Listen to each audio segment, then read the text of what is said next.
The morning started like any other Tuesday at Kensington Palace. Princess Charlotte, now 9 years old, sat at the breakfast table with her brothers, Prince George and Prince Louis. She carefully spread strawberry jam on her toast while listening to her mother, Princess Catherine, remind them about their schedule for the day. Charlotte had a piano lesson in the afternoon, followed by a visit to see her great-aunt at her residence in Windsor. The young princess loved these visits because her great-aunt always had the most interesting stories to tell. After breakfast, Charlotte went upstairs to change into her school uniform. She picked out her favorite navy sweater and made sure her shoes were polished. Her nanny helped her brush her long hair and tie it back with a blue ribbon. Charlotte looked at herself in the mirror and smiled. She was excited about the day ahead, especially because she would get to show her great-aunt the drawing she had made in art class last week. By 10 o'clock, the royal convoy was ready to depart. 3 large black vehicles stood in the palace courtyard, their engines running quietly. Charlotte's personal protection officer, Detective Sarah Morrison, checked everything twice. Sarah had been protecting Charlotte for 3 years now, and the two had developed a strong bond. Sarah was always calm, always alert, and always made Charlotte feel safe. She opened the door of the middle vehicle and smiled at Charlotte as the young princess climbed inside. Charlotte settled into her seat and fastened her seatbelt. The leather seats were comfortable, and she had her favorite stuffed rabbit with her for the journey. Her nanny sat beside her, along with another protection officer named James. Sarah sat in the front passenger seat, constantly scanning the surroundings. The driver, an experienced royal chauffeur named Michael, had been driving for the royal family for 15 years. He knew every route, every shortcut, and every potential danger on the roads. The convoy pulled out of the palace gates smoothly. Photographers and royal watchers who always gathered near the entrance tried to get pictures, but the tinted windows protected Charlotte's privacy. She waved anyway, even though she knew they probably couldn't see her clearly. Her mother had taught her to always be kind and acknowledge people, even from behind the safety of the car windows. The journey to Windsor usually took about 40 minutes, depending on traffic. Michael chose the route carefully, avoiding the busiest roads. The 3 vehicles moved together like a well-rehearsed dance, maintaining perfect distance from each other. The lead vehicle was responsible for spotting any problems ahead. The middle vehicle carried Charlotte in her immediate protection team. The rear vehicle provided backup and watched for any threats from behind. Charlotte looked out the window as they drove through London streets. She saw people going about their daily lives, walking their dogs, pushing strollers, hurrying to work. Sometimes she wondered what it would be like to walk freely on the streets without security, without people taking pictures, without everyone knowing who she was. But she also understood that being a princess came with responsibilities and certain sacrifices. Her parents had explained this to her many times. As they reached the outskirts of London, the traffic began to thin out. The roads became wider and less crowded. Charlotte started to relax more, chatting with her nanny about the piano piece she was learning. It was a classical composition by Mozart, and she was determined to master it before her next recital. The nanny encouraged her, telling her how much she had improved over the past few months. Sarah, in the front seat, remained vigilant. Her eyes constantly moved, checking mirrors, scanning the road ahead, monitoring the other vehicles around them. She had undergone rigorous training for this role. Every royal protection officer learned to anticipate danger, to spot unusual behavior, to react in milliseconds. They practiced emergency scenarios regularly, though Sarah hoped she would never need to use that training in a real situation. The convoy was now on the M4 motorway, heading toward Windsor. Traffic moved steadily at the speed limit. Everything seemed normal and peaceful. Michael maintained a comfortable speed, keeping proper distance from other vehicles. The morning sun shone brightly, creating a pleasant atmosphere inside the car. Charlotte's nanny opened a book and began reading a story aloud. One of Charlotte's favorites about a brave young girl who goes on magical adventures. Suddenly, Sarah's radio crackled. The lead vehicle reported a vehicle behind them that was driving erratically. Sarah immediately became more alert. She glanced at the side mirror and saw a silver car weaving between lanes about 5 vehicles back. The driver seemed impatient, aggressive, constantly changing lanes without signaling. Sarah informed Michael, who nodded and adjusted his position slightly to maintain maximum distance from unpredictable drivers. Charlotte noticed the change in atmosphere. The adults had become quieter, more focused. She stopped listening to the story and looked around, trying to understand what was happening. Her nanny gently squeezed her hand and smiled reassuringly, but Charlotte could sense the tension. She was a perceptive child, always aware of the moods and emotions around her. The silver car was getting closer now. Through the rear camera display on the dashboard, Sarah could see it clearly. It was a sports car, probably expensive, driven by someone who seemed to have no regard for road safety or other drivers. The car accelerated hard, cutting off other vehicles, forcing them to brake suddenly. Several drivers honked their horns in frustration and alarm. Sarah spoke calmly into her radio, updating the other protection vehicles about the situation. The lead vehicles slowed down slightly, trying to create more space between them and the aggressive driver. The rear vehicle moved to block the inside lane, attempting to control the situation. But the silver car was determined. It switched to the outside lane and accelerated even more.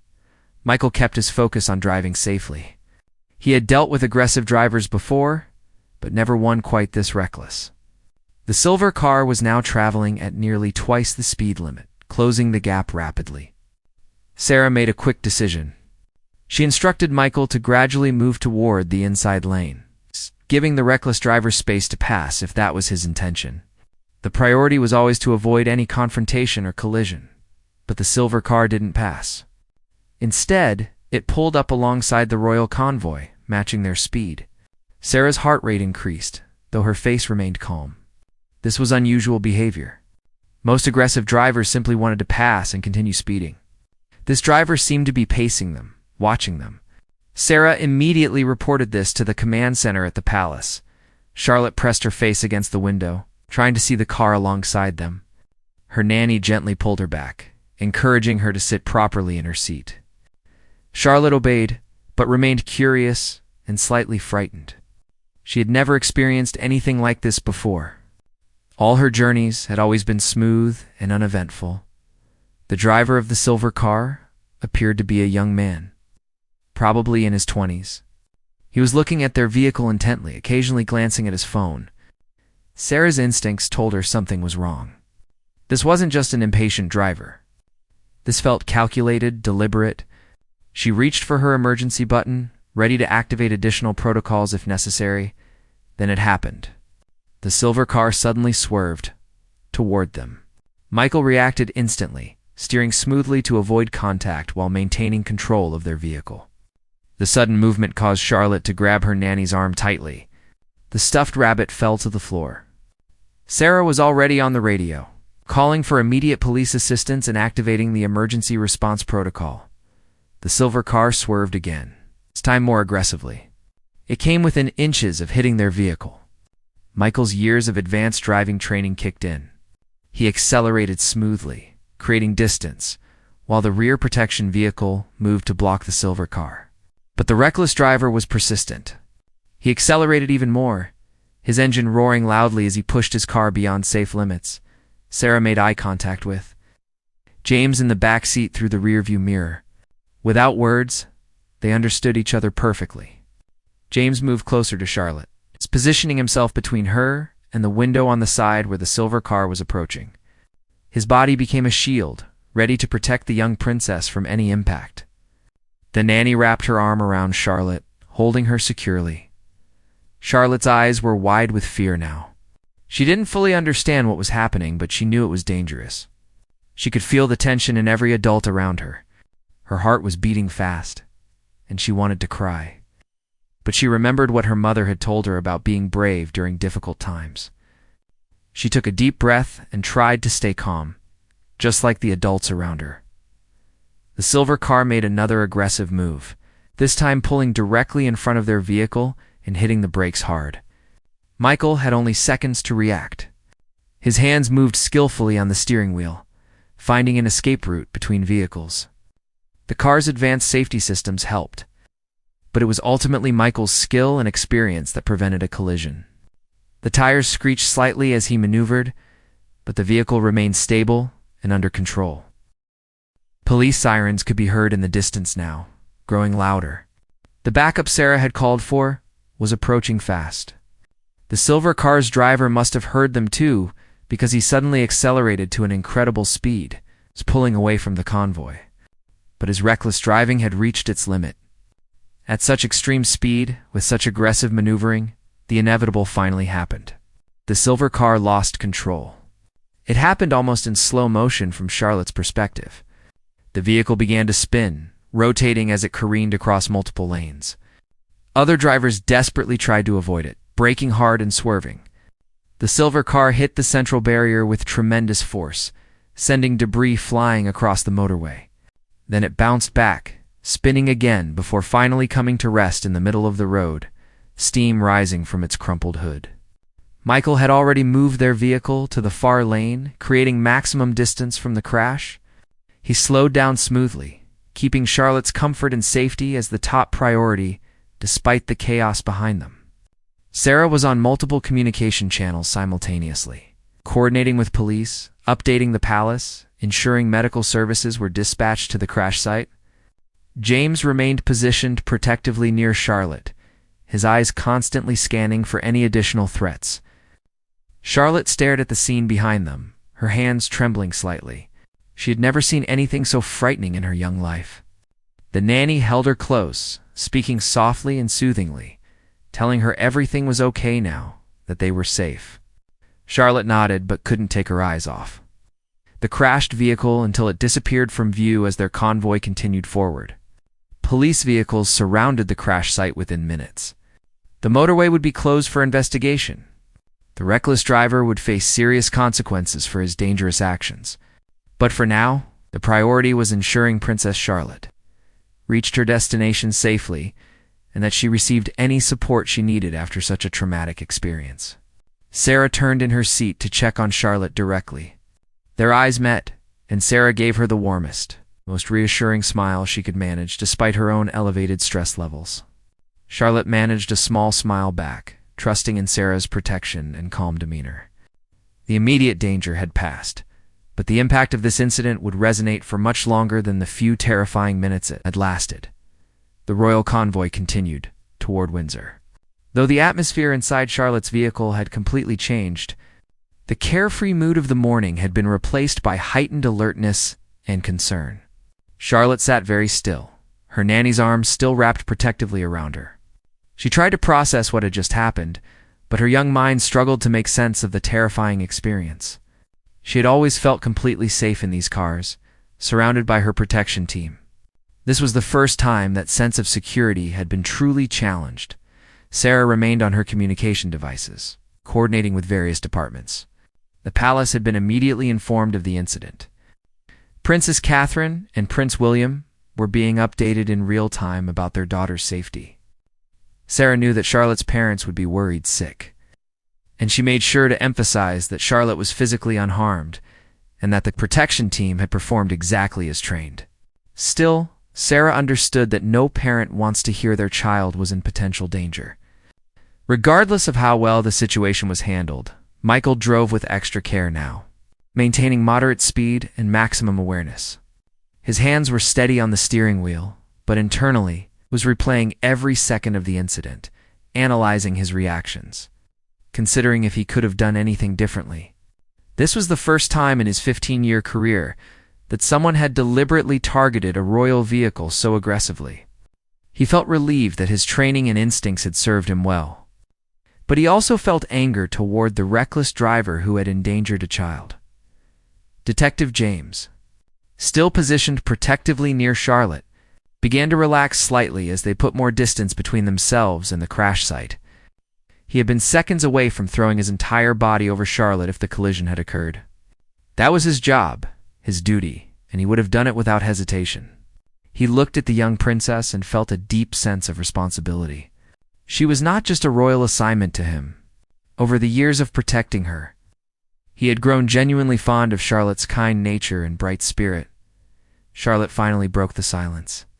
Her voice was small and shaky as she asked, "Is that man hurt?" "The one in the other car." Her question surprised the adults, though perhaps it shouldn't have.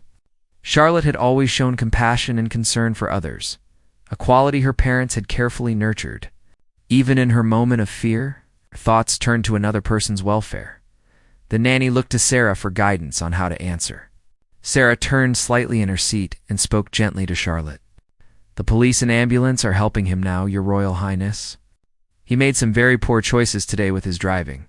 But people are taking care of him." She chose her words carefully. Wanting to be honest without adding to Charlotte's distress, Charlotte nodded slowly, absorbing this information.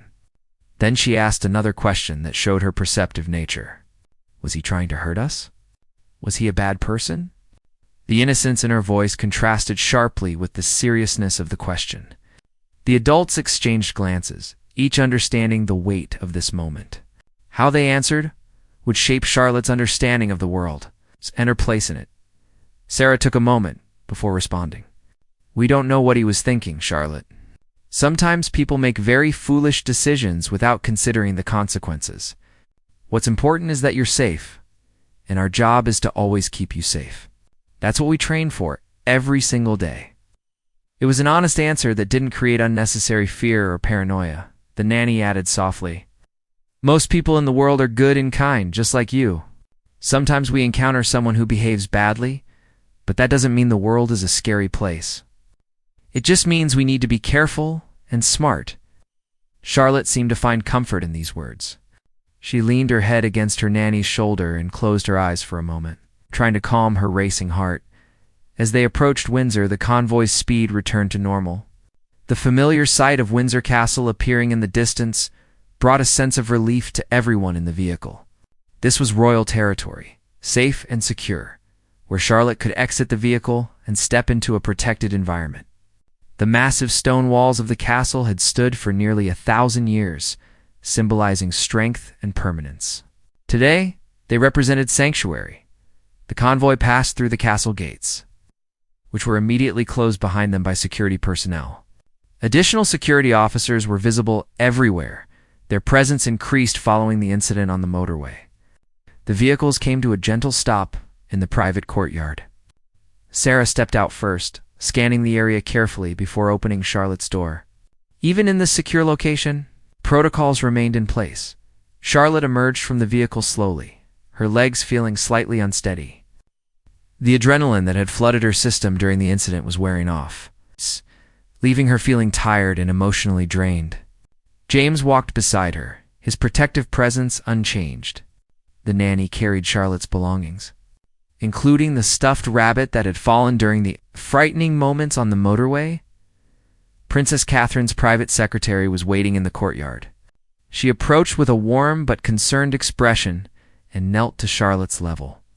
"Your mother has been informed of everything, and she's incredibly relieved that you're safe. She wants to speak with you as soon as possible. For now, your visit has been slightly adjusted. Would you like to rest for a moment before seeing your gratante?" Charlotte shook her head. "I want to see her. She always makes me feel better." The adult smiled at this response. Charlotte's Gretton indeed had a special gift for comforting and encouraging the younger members of the family. It would be good for Charlotte to spend time with her after such an ordeal. The Gratton was already aware of the incident and had requested that Charlotte's visit proceed as planned. Believing that maintaining normalcy would be beneficial, they walked through the castle's historic corridors. Charlotte had been here countless times, and the familiar surroundings helped calm her nerves. The paintings of ancestors looked down from the walls, silent witnesses to centuries of royal history. Charlotte wondered if any of them had experienced frightening moments like she just had. Probably many had, she realized. Being royal had never been entirely safe. Even in modern times, her great-aunt's private sitting room was filled with afternoon sunlight. The elderly royal was seated in her favorite chair, reading glasses perched on her nose, a book in her lap.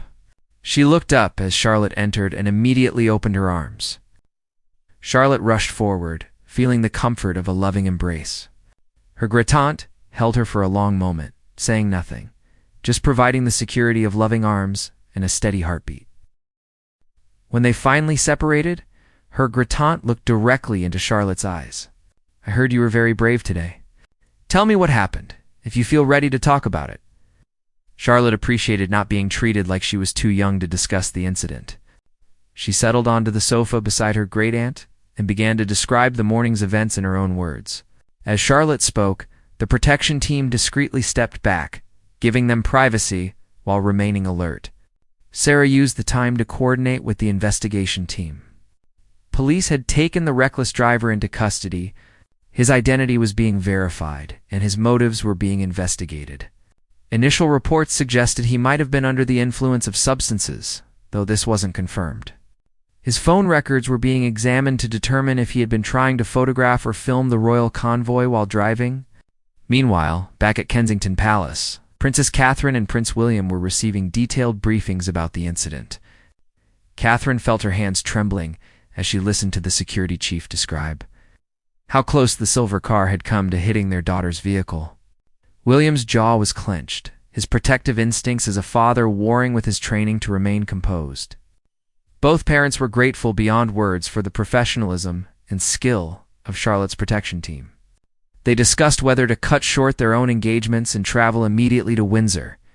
However, the security team advised that Charlotte was safe, being well cared for, and that sudden changes to the parents' public schedule might generate media attention and speculation before they were ready to address the incident publicly. Catherine and William reluctantly agreed, but insisted on video calling Charlotte within the hour. Back in Windsor, Charlotte had finished recounting her experience. Her great-aunt listened carefully, asking gentle questions and validating Charlotte's feelings. "It's perfectly normal to feel frightened by what happened," she said softly. "I've lived through many decades, and I've had my own scary moments. The important thing is how we respond to these experiences. We can let them make us fearful and small, or we can let them remind us to appreciate our safety and the people who protect us." Charlotte thought about this wisdom. "I was scared," she admitted, "but Sarah and Michael and James kept us safe, and the nanny held me tight. I knew they wouldn't let anything bad happen to me." Her great-aunt smiled, pleased that Charlotte recognized the dedication of her protection team. They spent the next hour doing normal activities. Charlotte showed her great-aunt the drawings she had brought, and they looked through a photo album together. Her great-aunt told stories about Charlotte's grandmother, Princess Diana, whom Charlotte had never met, but felt connected to through these stories. Gradually, Charlotte's spirits lifted. The frightening incident began to feel less overwhelming, more like something that had happened and was now over. Sarah's phone buzzed with an incoming call from Kensington Palace. It was time for Charlotte to speak with her parents. A private room was arranged with a secure video connection. Charlotte sat in front of the screen, and moments later, her mother's face appeared. Catherine's eyes immediately filled with tears upon seeing her daughter safe and well. "My darling girl," Catherine said softly, "I've been so worried about you. Are you truly all right?" Charlotte nodded, feeling her own eyes water at seeing her mother's emotional response. "I'm okay, Mummy. It was scary, but everyone protected me. Sarah drove us away from the bad car, and we came straight here." William appeared on the screen beside Catherine. "You were very brave, Charlotte," he said, his voice thick with emotion. "I'm so proud of how you handled yourself. Sarah told us you stayed calm and followed all the safety instructions."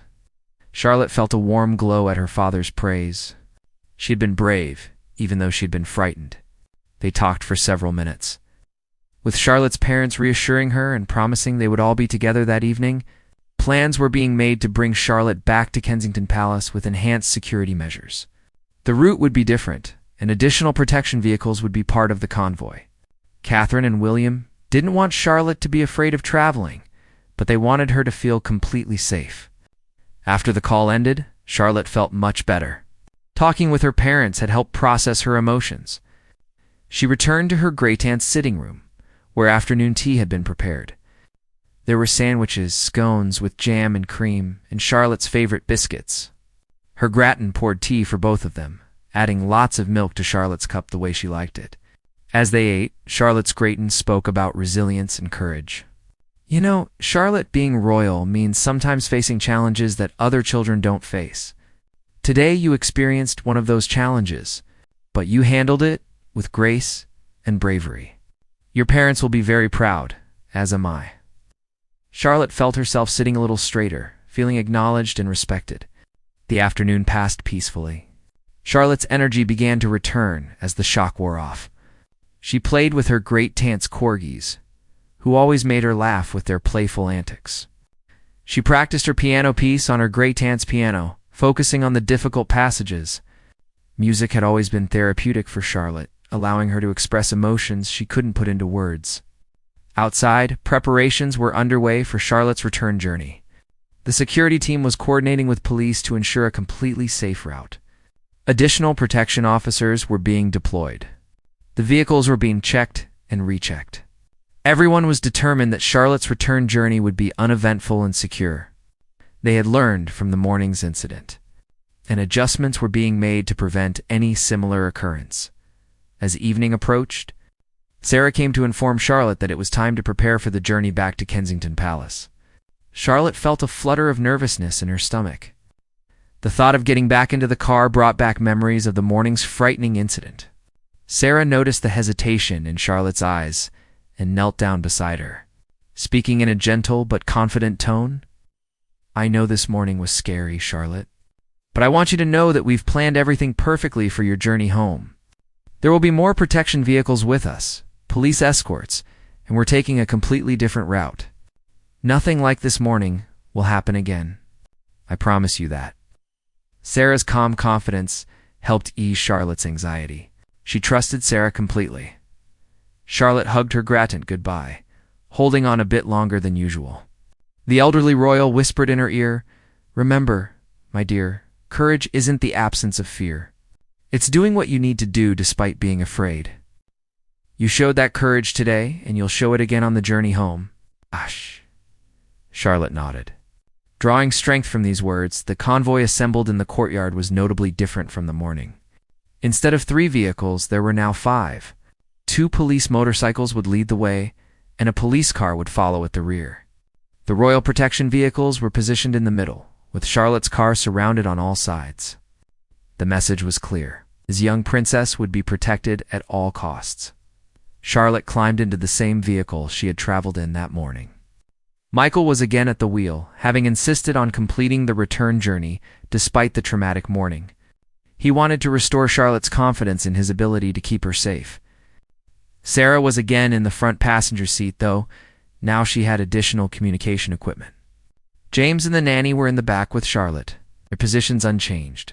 Before they departed, Sarah turned to Charlotte one more time. "Are you ready, Your Royal Highness?" she asked formally but kindly. Charlotte took a deep breath, clutched her stuffed rabbit tightly, and nodded. "I'm ready," she said, her voice steadier than she felt inside. Sarah smiled with genuine admiration. This 9-year-old girl was showing remarkable courage. The convoy began to move, passing through Windsor Castle's gates into the evening light. The sun was setting, painting the sky in shades of orange and pink. Charlotte watched through the window, noticing how the police motorcycles moved ahead, clearing the path. She felt safer with their presence, understanding that many people were working together. To protect her, the route they took was indeed completely different from the morning. Instead of the motorway, they traveled through smaller roads that wound through the countryside. It would take longer, but safety was the priority, not speed. The roads were quieter, with less traffic, giving the protection team better control over the environment. Police had even stationed officers at key intersections to ensure smooth passage. Charlotte began to relax as the journey progressed without incident. Her nanny engaged her in conversation about the piano piece she had practiced, praising her improvement. They talked about school, about Charlotte's friends, about the upcoming family events. The normal conversation helped Charlotte's mind focus on pleasant things, rather than dwelling on the morning's fear. Michael drove with smooth precision, his years of experience evident in every turn and lane change. He felt a deep sense of responsibility for Charlotte's well-being. Earlier that afternoon, he had met with the security chief to discuss the incident. He had been assured that his reactions had been exemplary, that his driving skills had prevented what could have been a serious collision. Still, Michael was determined to deliver Charlotte safely home, to close this difficult day on a positive note. Sarah monitored multiple communication channels simultaneously. She received regular updates from the lead vehicles and from the command center at Kensington Palace. Everything was proceeding according to plan. No suspicious vehicles had been spotted. Traffic was cooperating. Weather conditions were good. All the variables that could be controlled were being managed perfectly. The variables that couldn't be controlled were being watched carefully. As they passed through a small village, Charlotte saw children playing in a park. They looked so carefree, so unburdened by security concerns or public attention. For a moment, Charlotte felt a twinge of envy. But then she remembered what her parents had taught her about the privileges and responsibilities of her position. Yes, she had challenges that other children didn't face. But she also had opportunities to make a positive difference in the world. That was worth the sacrifices. James noticed Charlotte watching the children and understood what she might be thinking. He had seen this reflective look before in the young royals he protected. "You know, Charlotte," he said conversationally, "those children out there admire you. You're a role model to millions of young people. How you handle difficult situations, like today, shows them how to be brave and resilient. That's a special responsibility." Charlotte considered his words carefully. She hadn't thought about it that way before. The morning's incident had felt like something happening to her, something frightening and unfair. But perhaps it was also an opportunity to demonstrate strength and courage to others who looked up to her. The thought gave the experience a different meaning, transforming it from merely scary to somehow purposeful. The convoy continued through the countryside as daylight faded.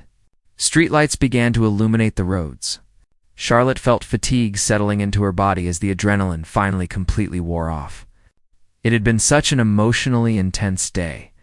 She leaned against her nanny, who adjusted to make her more comfortable. The gentle motion of the car, now that she felt safe again, was almost soothing. Sarah received word that they were approximately 20 minutes from Kensington Palace. She relayed this information to Charlotte, who perked up at the news. She would soon see her parents and brothers. She could sleep in her own bed tonight. Tomorrow, she would return to her normal routine, though she suspected this day would stay with her for a long time. As they entered London's outskirts, the traffic increased. Sarah remained vigilant, but the presence of the police escort made everything smoother. Other drivers gave way respectfully, aware that this was an official convoy. Some people on sidewalks paused to watch as they passed, perhaps recognizing the royal protection vehicles. Charlotte wondered if they knew she was inside, if they knew what she had experienced that day.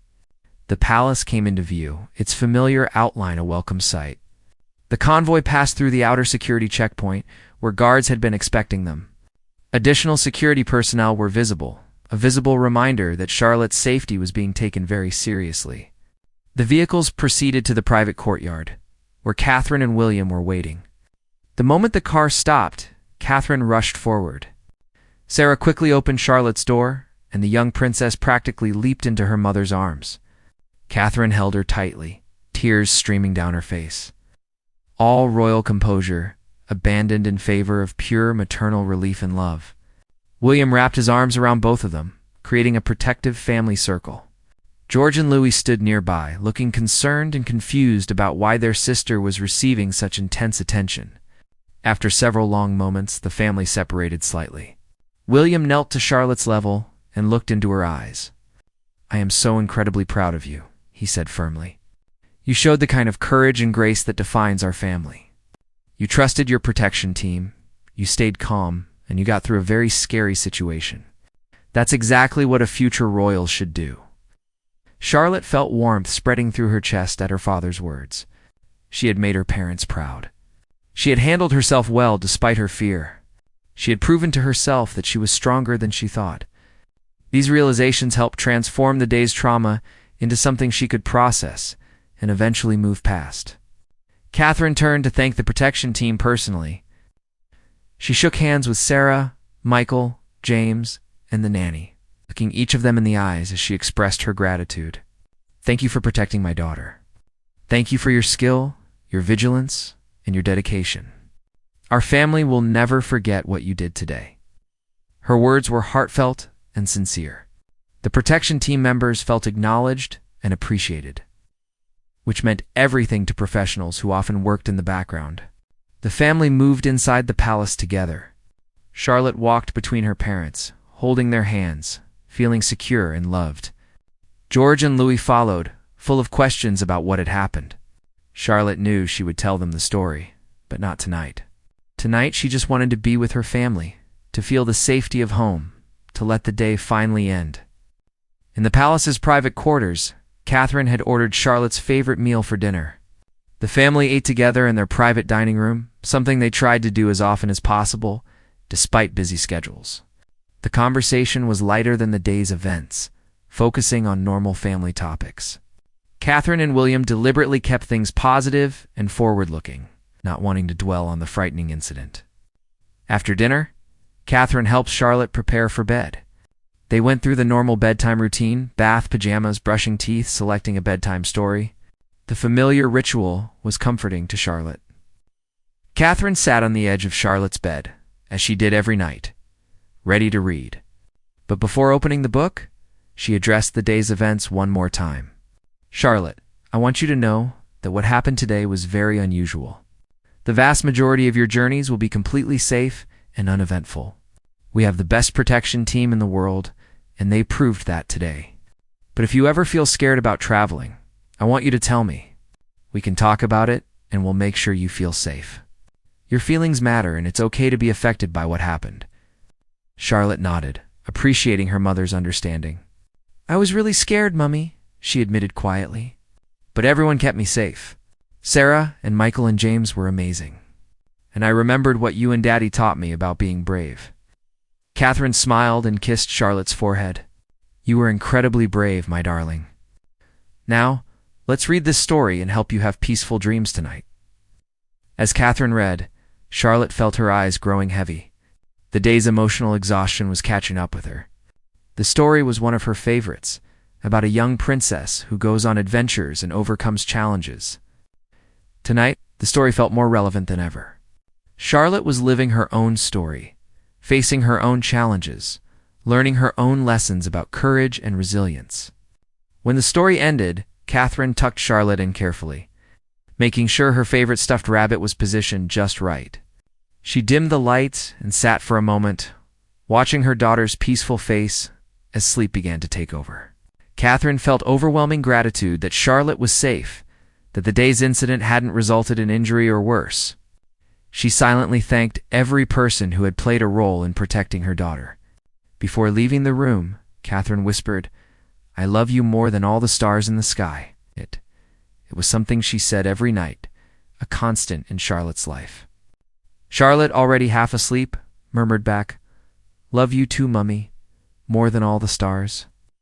Catherine smiled, her heart full, and quietly left the room. Downstairs, William was meeting with the head of royal security. They were reviewing the day's incident in detail, analyzing what had happened, what had worked well, and what could be improved.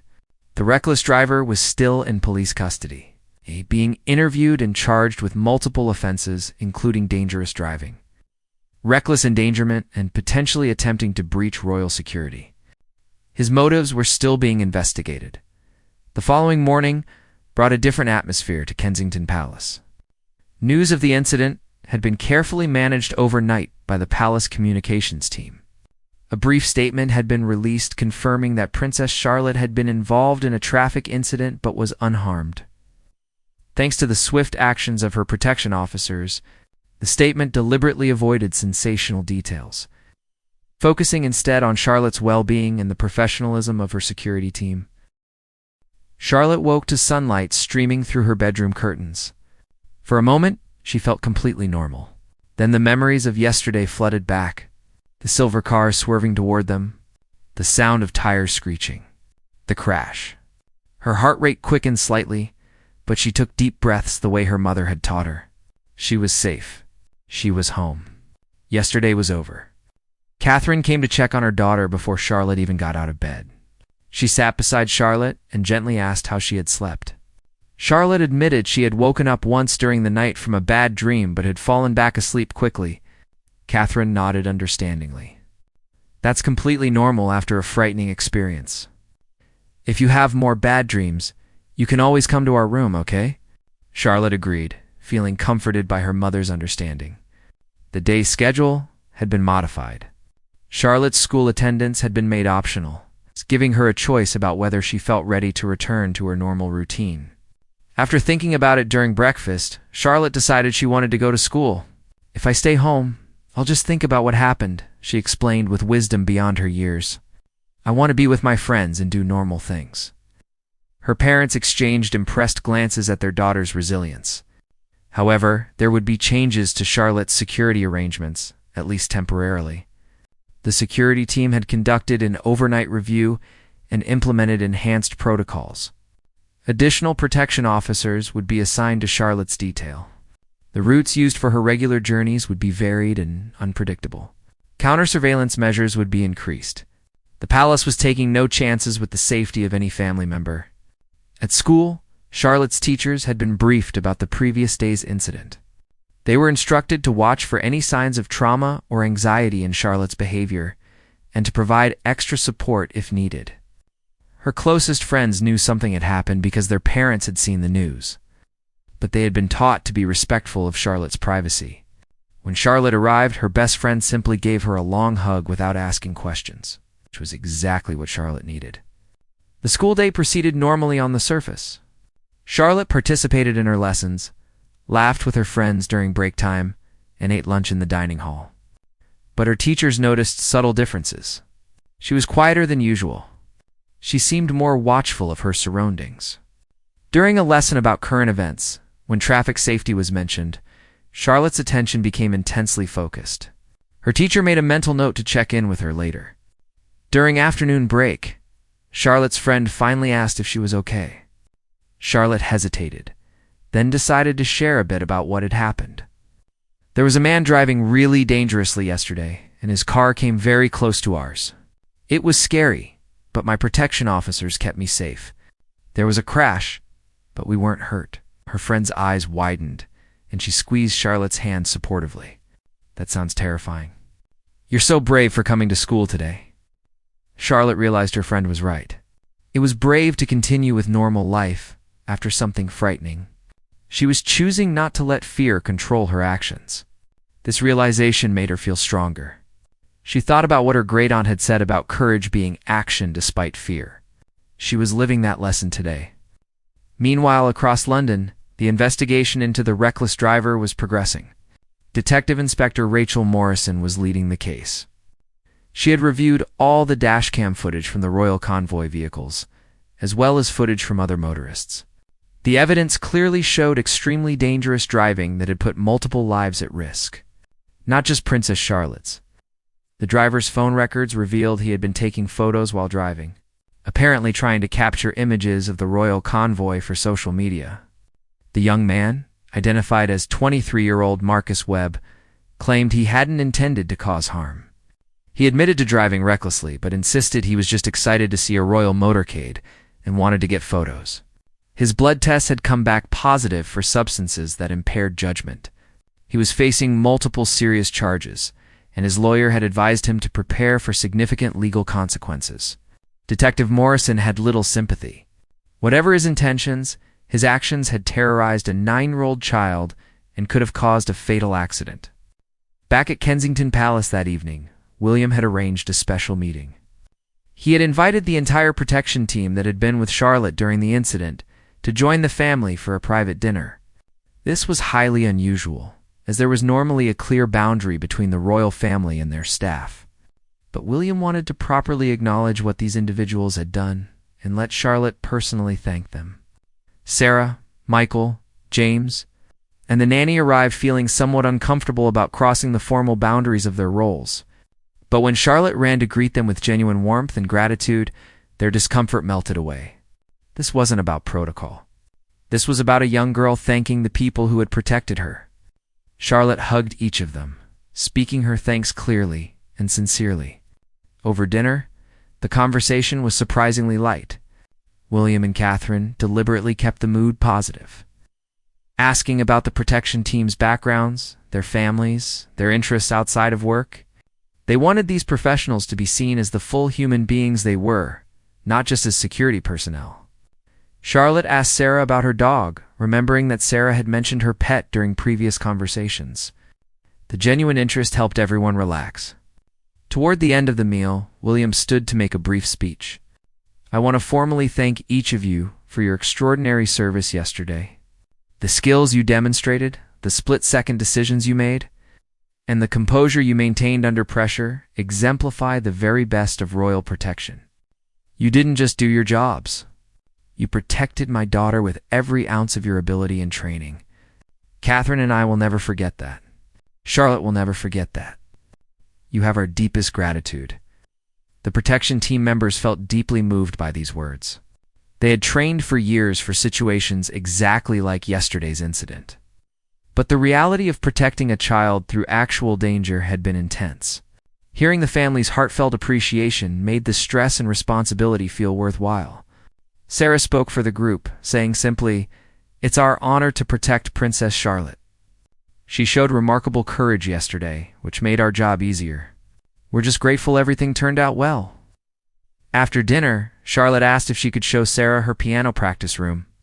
As they walked through the palace corridors, Charlotte confided something she hadn't told anyone else. "I thought I might be too scared to get in a car again," she admitted quietly. "But I did it, and nothing bad happened." "Does it get easier? Do you stop being scared after something frightening happens?" Sarah considered her answer carefully. "I've been in dangerous situations in my career, Charlotte. I won't lie to you. Sometimes the fear comes back, especially at first. But each time you face that fear and nothing bad happens, it does get a little easier. Your brain learns that you're safe, that the bad thing didn't happen again. It takes time, but yes, it gets easier. What you're doing, continuing with your normal life, going to school, traveling when necessary, that's exactly right. You're teaching yourself that you're safe." Charlotte nodded, finding comfort in Sarah's honesty. She showed Sarah her piano and played the Mozart piece she had been practicing. Sarah listened with genuine appreciation, impressed by Charlotte's skill and dedication. Music was clearly one of Charlotte's refuges, a place where she could express emotions and find peace. After finishing the piece, Charlotte felt lighter, as if playing had released some of the tension she'd been carrying since yesterday. The next few weeks brought gradual healing and adjustment. Charlotte continued her normal schedule with enhanced security measures in place. Each journey without incident helped rebuild her confidence in traveling. She began to notice and appreciate details she had previously taken for granted: the careful route planning, the constant vigilance of her protection officers, the multiple layers of security that surrounded her every move. Marcus Webb, the reckless driver, pleaded guilty to all charges. His sentencing hearing revealed a young man who had made catastrophically poor decisions without considering the consequences. He expressed genuine remorse for endangering Princess Charlotte and others on the motorway. The judge sentenced him to 2 years in prison, noting that his actions could have resulted in tragedy. The case served as a stark reminder about the dangers of distracted and reckless driving. The incident also prompted changes to royal protection protocols across the board. Security teams reviewed and updated their procedures for all royal family members, particularly the younger ones. Advanced driving courses were enhanced with new scenarios based on the lessons learned from Charlotte's incident. Communication systems between protection vehicles were upgraded. While no security system could ever be perfect, the goal was continuous improvement. For Charlotte personally, the incident became an important life lesson. She learned that frightening things can happen unexpectedly, but that having trusted people around her made all the difference. She learned that courage isn't the absence of fear, but the choice to keep going despite fear. She learned gratitude for the people whose job is to keep her safe, and she learned that she was stronger and braver than she had known. 3 months after the incident, Charlotte was invited to present awards at a ceremony honoring outstanding royal protection officers. She was nervous about public speaking, but she felt it was important to publicly acknowledge the work these professionals did. When she took the stage, she spoke from her heart about her own experience and the protection officers who had kept her safe. Her words were simple but powerful, and many in the audience were moved by her sincerity and poise. Catherine watched from the audience with tears in her eyes. Her daughter had taken a traumatic experience and transformed it into an opportunity for growth and gratitude. Charlotte was learning to navigate the unique challenges of her royal position with grace and resilience. The incident that could have left her fearful and anxious had instead strengthened her character and deepened her. Appreciation for the people around her, That evening, as Catherine tucked Charlotte into bed, she asked her daughter how she felt about everything that had happened. Charlotte thought for a moment before answering. "I still remember how scared I was, Mummy. Sometimes I still feel a little nervous in the car. But I also remember how everyone protected me. I remember that I was brave. I remember that even when something scary happens, I can get through it. I think maybe that's an important thing to learn." Catherine kissed her daughter's forehead, overwhelmed with love and pride. "That is indeed an important thing to learn, my darling girl. Life will bring challenges, some expected and some not. How we respond to those challenges defines us. You've responded with courage, grace, and wisdom. I couldn't be prouder of the young woman you're becoming." As Charlotte drifted off to sleep, she felt at peace. The incident on the motorway would always be part of her story, but it wouldn't define her story. She was more than that frightening morning. She was a girl who loved piano, who cared about people, who tried to be brave even when she was scared. She was learning what it meant to be a princess, not just in title, but in character. Outside her room, the night shift protection officer took his position. Throughout the palace and on the grounds, security personnel maintained their vigilant watch. The world could be unpredictable and sometimes dangerous. But within these walls and through these dedicated professionals, Charlotte was safe. Tomorrow would bring new lessons, new experiences, new opportunities to grow. But tonight, a young princess slept peacefully, protected by love and by the unwavering dedication of those committed to her safety. The story of the speeding incident would be told and retold in royal protection training sessions for years to come. It would be studied as an example of successful threat response and protection under pressure. But for Charlotte, it was simply the day she learned that she was braver than she knew, that she was surrounded by people who would do anything to keep her safe, and that even frightening experiences could be survived and learned from. These were lessons that would serve her well throughout her life. She grew from a courageous 9-year-old girl into the remarkable woman she was destined to become.